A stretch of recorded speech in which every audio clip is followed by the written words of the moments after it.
Janet and I have been members here for the whole 10 years that we've lived in Minnesota.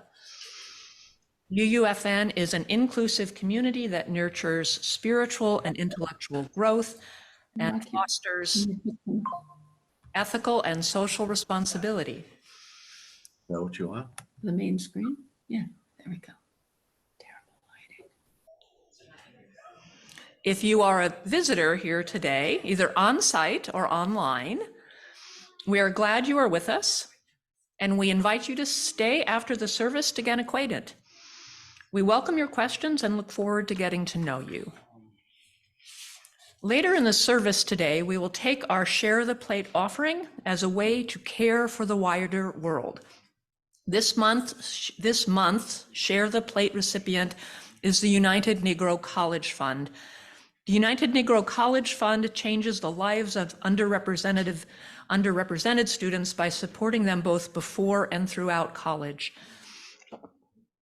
UNCF envisions a nation where all Americans have equal access to college education. This is not the reality right now, and so our contributions today will help plant the seeds to make the vision a reality. During the offering later, you may put cash or a check in the basket or donate online from our website, uunorthfield.org. If your check is for your pledge, simply write pledge on the memo line. There will also be instructions on the screen during the offertory. I call your attention to the announcements in your order of service and weekly email. There you'll find more information about the following. Reverend Sarah will be leading the first Reimagining Article 2 Reflection Circle this Saturday, February 2nd, 10 to 11:30 in person here. This will be the first of 4 sessions and all are welcome.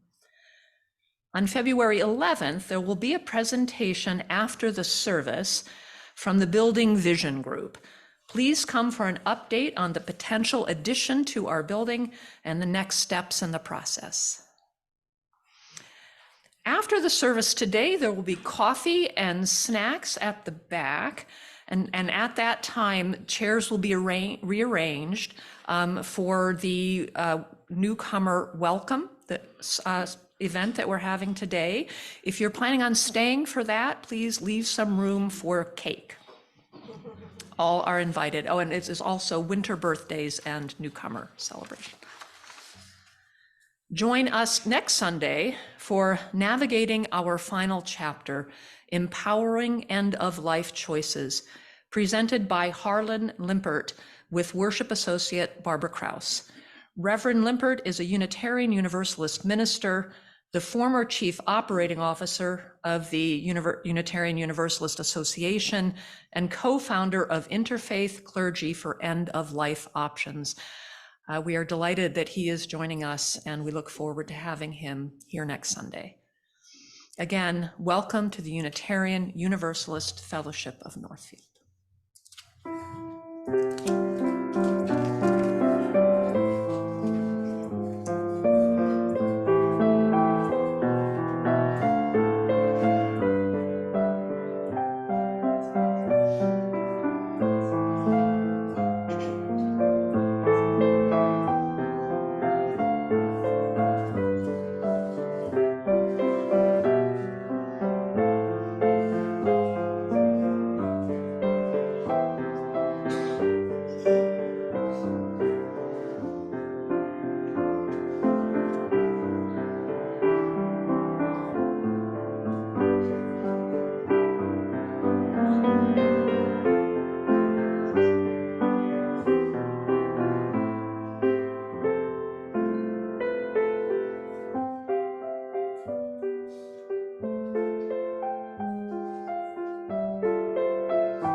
Our opening words are from James Baldwin. The longer I live, the more deeply I learn that love, whether we call it friendship or family or romance, is the work of mirroring and magnifying each other's light. Gentle work, steadfast work, life-saving work in those moments when life and shame and sorrow occlude our own light from our view, but there is still a clear-eyed loving person to beam it back. In our best moments, we are that person for another. Come, let us worship together.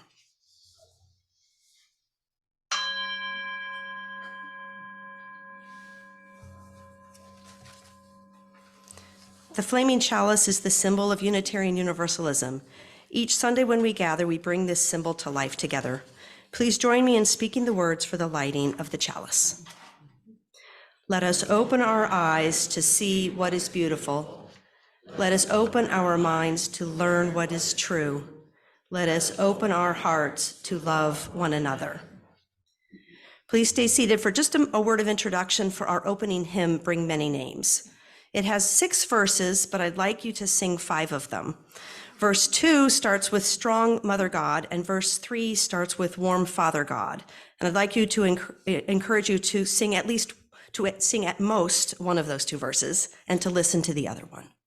All right, so choose whether you'd rather sing the Strong Mother God or the Warm Father God and listen to the other one. All right, my old congregation used to do this, and I thought it sounded lovely to just hear one set of voices or another for those 2. All right, please rise as you are able for hymn number 23, Bring Many Names.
I invite you to allow yourself an unhurried breath. Relax your shoulders, inhale and exhale, and let your heart catch up with you in this moment. Rest in the embrace of a wider love. In the presence of this love that holds us all, we use our chalice flame to light our candles of community. We light our first candle as a blessing for the wider world. At this moment in the wider world, there are places where the human ability for brutality and hatred are raging. We mourn for all of those whose lives are torn apart in Ukraine and Gaza and Israel. We pray for peace. We know too that the details of our daily lives are sacred and important. We now light a candle for all the simple joys that are sustaining us.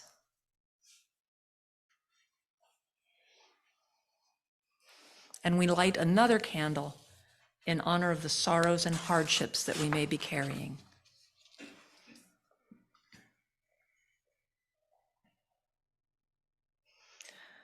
From Brenda, in honor of the joys and sorrows we carry in our hearts, but that have not been spoken aloud, and we move into a time of silence. May the truth of your heart be reflected in these flames.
We will now gratefully give and receive our offering for the United Negro College Fund, one way we make our care for the world tangible. Will the ushers please come forward?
Thank you. From the Rules, Time-Tested Secrets for Capturing the Heart of Mr. Right by Ellen Fine and Sherry Snyder. Being a creature unlike any other is really an attitude, a sense of confidence and radiance that permeates your being from head to toe. It's the way you smile, you light up the room. Pause in between sentences. You don't babble on and on out of nervousness. Listen attentively. Look demurely. Never stare. Breathe slowly. Stand straight and walk briskly with your shoulders back. You believe in love and marriage. You're not cynical. You don't go to pieces when a relationship doesn't work out. Instead, you get a manicure and go out on another date or to a singles dance. You're an optimist. You brush away a tear so that it doesn't smudge your makeup and you move on. Of course, that is not how you really feel. This is how you pretend you feel until it feels real. You act as if.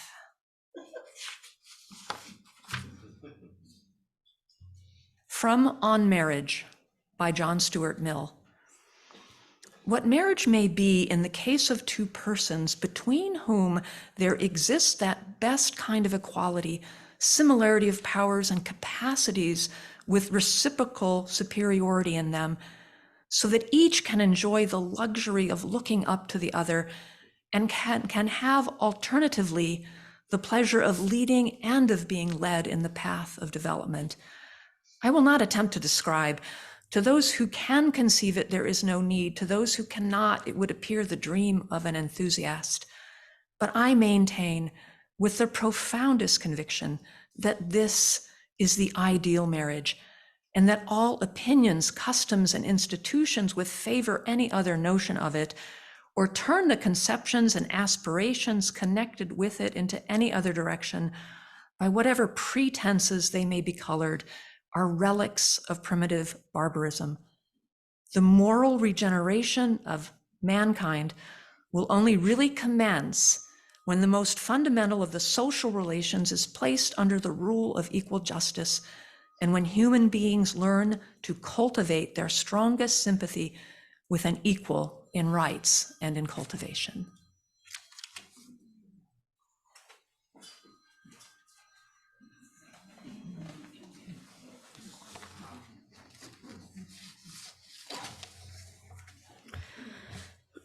It is a tough time to be human with the political environment that seeks to divide us, a climate crisis that's a huge concern, and divorce rates that have spiked since the pandemic.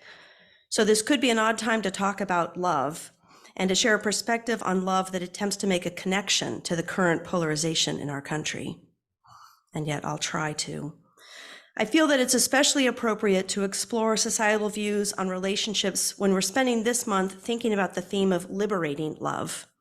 Love can be liberating for us, but we can also work to liberate concepts around love and relationships. Let's start by talking about sort of traditional American romance and relationships.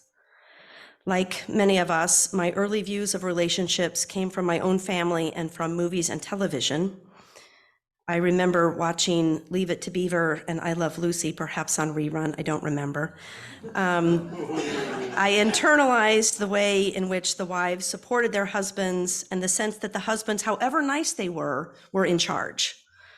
If the women wanted something to happen, they used charm or manipulation, and only after some misadventure did they get to the point of an honest conversation.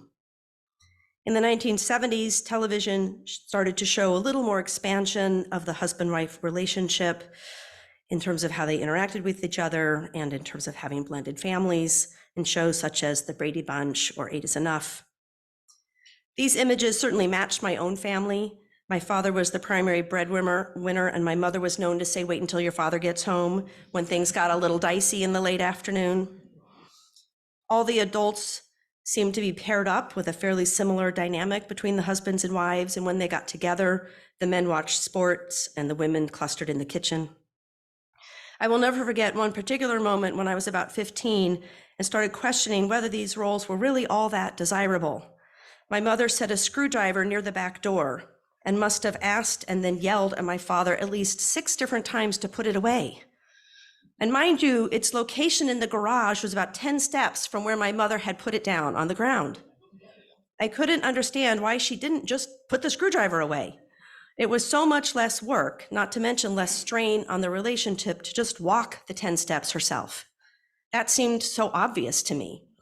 And by then, the message of Mary Tyler Moore was starting to take hold of my teenage brain, and Mary Richards' level of independence sounded a lot better to me. I got introduced to the book The Rules by my mother, who was a big fan. In the reading, Beth shared a section describing Rule 1, be a creature unlike any other. To get the complete picture, you need to hear a few more of the 35 rules. Number 3, yes, there are 35. Number 3, don't stare at men or talk too much. Number 4, don't meet him halfway or go Dutch on a date. Number 5, don't call him and rarely return his calls. Number 16, don't tell him what to do. Number 18, don't expect a man to change or try to change him. My parents added a few rules of their own in their aspirations for me. Learn how to type so you'll always have a job you can fall back on, in event of a divorce or something. Be good at pool, but let the man win the first game. Don't marry the first guy you meet, but don't wait too long or you'll miss your chance. I was a fairly compliant youngest daughter in many ways, but I had several problems with the messages I was getting. First, I didn't like the sound of this power dynamic, and I certainly didn't like how it manifested in my parents' relationship. And second, I eventually realized that I was going to need to break the rules, seeing as how all of the ones I had absorbed made no allowance for a relationship that didn't involve a man. Truth be told, one of the side benefits of being in a same-sex relationship is that every gender role assumption is up for discussion. Who takes out the garbage? Who cooks? Who drives? Even who carries the babies? Same-sex relationships aren't the only ones to be omitted in society's rules. As we know, some types of love have been legally blocked, which means that many people have broken rules in order to be with the person they love. I'd like to talk for a minute about 2 couples whose relationships led to Supreme Court cases. Richard and Mildred Loving were an interracial couple living in Virginia who got married in Washington, D.C. in 1958. The United States has a long and unpleasant history around the government getting in the way of Black people being in loving relationships, from disallowing slaves to marry, then disallowing interracial sex and marriage.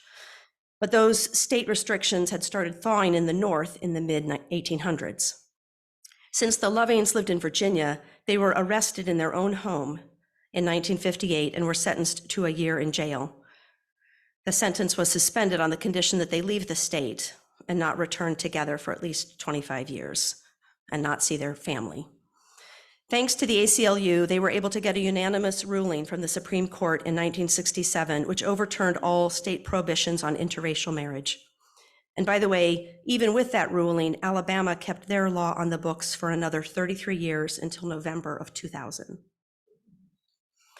Edie Windsor and Thea Spire were a lesbian couple who were together for over 40 years and were legally married in Canada before Spire died in 2009. Windsor sued the federal government seeking a refund of $363,000 in estate taxes because the Defense of Marriage Act singled out legally married same-sex couples for differential treatment compared to other similarly situated couples. In June of 2013, the Supreme Court issued a 5-4 ruling in her favor. Beth and I watched a documentary about them based on interviews before Thea died and long before the idea of a lawsuit. Thea had been in a wheelchair for the latter half of their 40-plus years together, dealing with the effects of multiple sclerosis. And yet they were captivating and sexy and full of life and optimism. They were inspiring. In fact, both of these couples are inspiring examples of loving relationships who just happened to be the names behind significant legal actions that cleared log jams for the marriages of many whose love was breaking the laws of the times. Another type of relationships that have broken societal expectations for centuries are interfaith or intercultural marriages.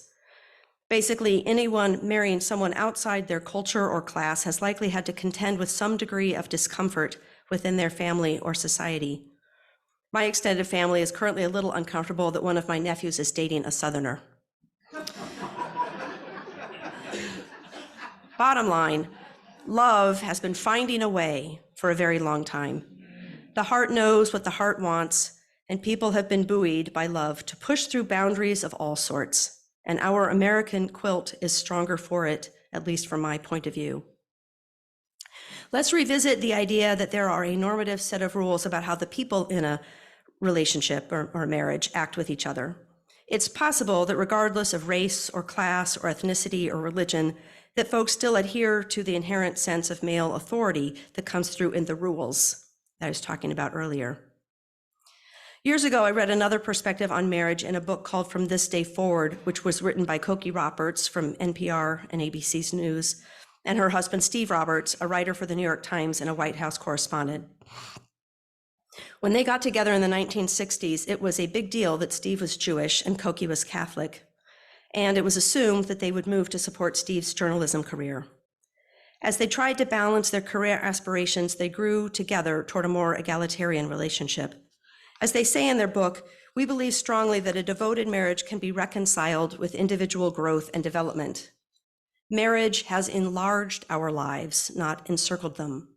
It has opened new doors, not closed them. We are better people together than we are separately. Their book is a fascinating combination of personal anecdote, alternating with stories of relationships over the centuries, starting with John and Abigail Adams, and including sections on slave marriages, pioneer marriages, and immigrant marriages. All of their stories touch on ways that love has persevered through societal and legal constraints, and many of their stories include an egalitarian view of the male-female roles. We've all heard about Abigail's call for John to remember the ladies.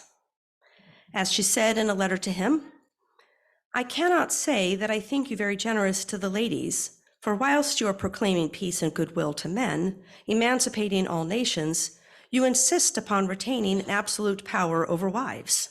But you must remember that arbitrary power is like most other things which are hard, very liable to be broken. And notwithstanding all your wise laws and maxims, we have it in our power not only to free ourselves, but to subdue our masters."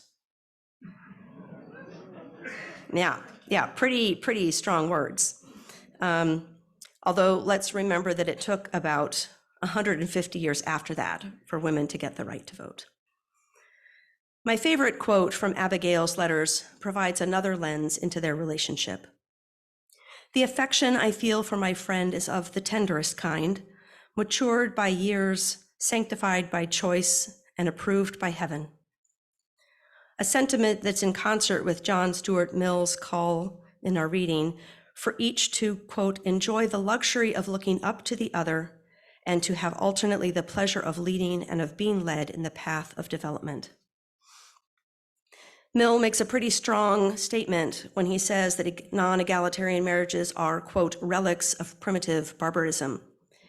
And I've got to say that I personally agree with him that, quote, "the moral regeneration of mankind will only really commence when the most fundamental of the social relations is placed under the rule of equal justice." I find it notable that my white male ancestors gave their slave men the right to vote before their wives, and I don't want to compare atrocities or inequalities, but in my experience, it's, my mother got women got the right to vote only 10 years before my mother was born. There was a time when women couldn't own property, when the idea of rape within a marriage was legally inconceivable. For many centuries, marriage was an exchange of property, including an expectation of sex rather than a consecration of love. So yes, the protection of women in the state of marriage has had a long way to go. And the goal of equal justice in marriage was a very strong thing for Mill to say in 1869. With these thoughts in mind, I could make a strong argument that egalitarian relationships are better. By extension, I could argue that the rules are based on an old-fashioned view of the roles between men and women. But in preparing this talk, I was shocked to realize that the book, The Rules, was written in 1995. And From This Day Forward by Cokie and Steve just 5 years later, in 2000. So in essence, these two books are contemporaries. Another way to look at it is that these two books are not a progression from one type of societal view of relationships to a more evolved view, but rather to recognize that these are concurrent views of relationships held by different sectors of the population. In their introduction to the rules, the authors, Ellen Fine and Sherry Schneider, state, quote, "We understand why modern career-oriented women have sometimes scoffed at our suggestions. They've been MBA trained to make things happen and to take charge of their careers. However, a relationship with a man is different from a job. In a relationship, the man must take charge. He must propose, We're not making this up. Biologically, he's the aggressor, end quote. It occurred to me that these philosophies mirror the tension that we see in our political spectrum as well. In general, the rules seem to be preferred by those who value a more authoritarian bent, which is what the election data reflected was a more prevalent mindset among Trump supporters. They are okay with Father Knows Best, and for many of them, their relationships probably work just fine. During her time as First Lady and during the 2016 presidential campaign, there were a lot of opinions about Hillary Rodham Clinton's choice of name, not to mention her hairbands, her clothes, and everything else. I read an article at the time with the title, "Half of American adults think it should be illegal for married women to keep their last names." It cited a study in which 70% of Americans believe women should take their husband's last name and 50% believed that the law should require it. A researcher seeking to understand this response set up a scenario in which they asked participants how patient a husband, Bill Cook, should be with his wife who was working late to try to get a promotion. His wife was described as either Carol Cook, Carol Sherman Cook, or Carol Sherman.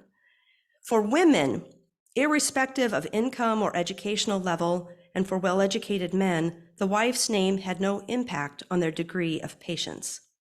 But men with less education were less patient with the wife who had kept her own name.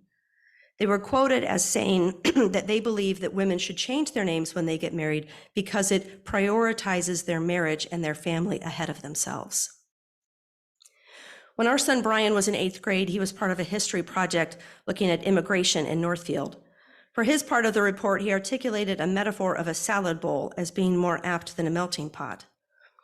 I often think that I am an advocate of the salad bowl, that I'm not expecting people to give up who they are and for us all to melt together into one bland blob.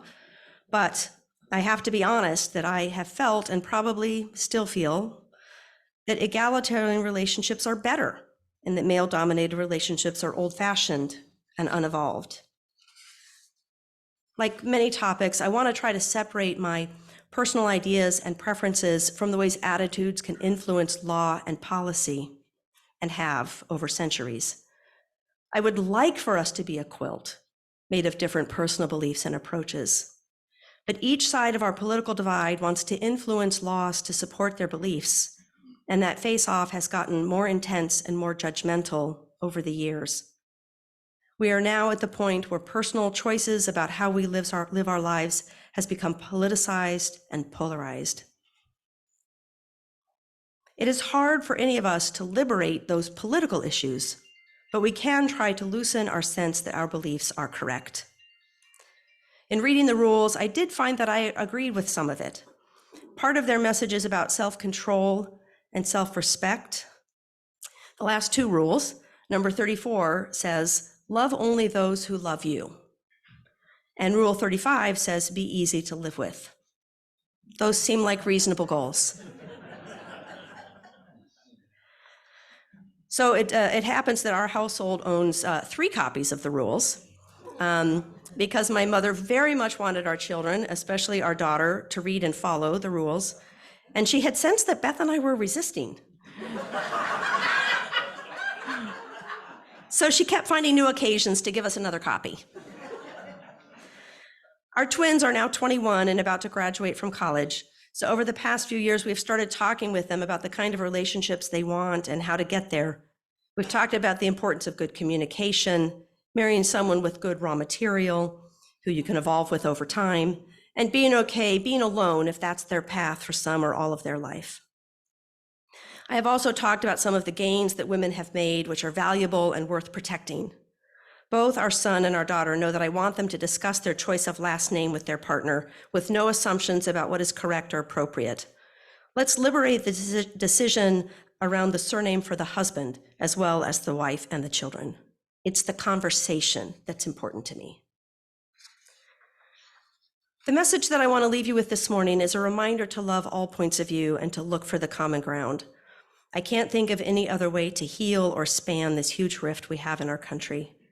I'm not a historian, but I suspect that a lot of social change has happened because of those folks who broke the rules and married someone outside of their tribe. I would assert that their children are able to span multiple cultures and thereby to stitch together different parts of the American quilt. Ultimately, the way you make change is through demonstrating love and by sharing our love stories that break the rules and thereby letting others observe something different.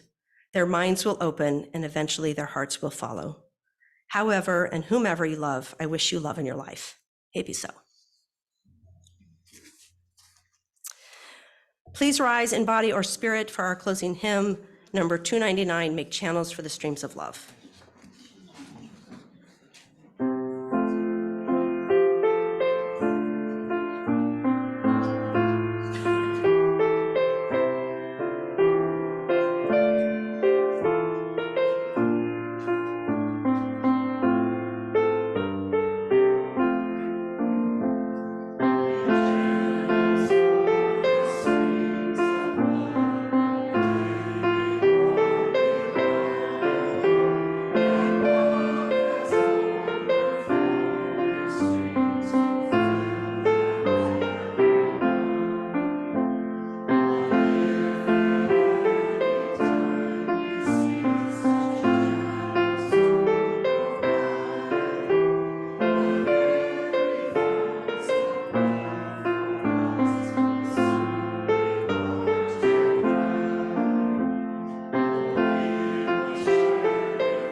You may be seated.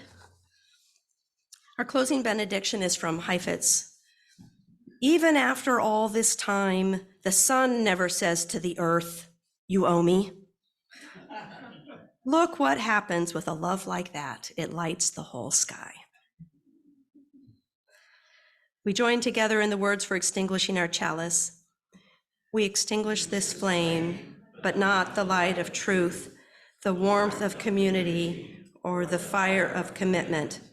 These we carry in our hearts until we are together again.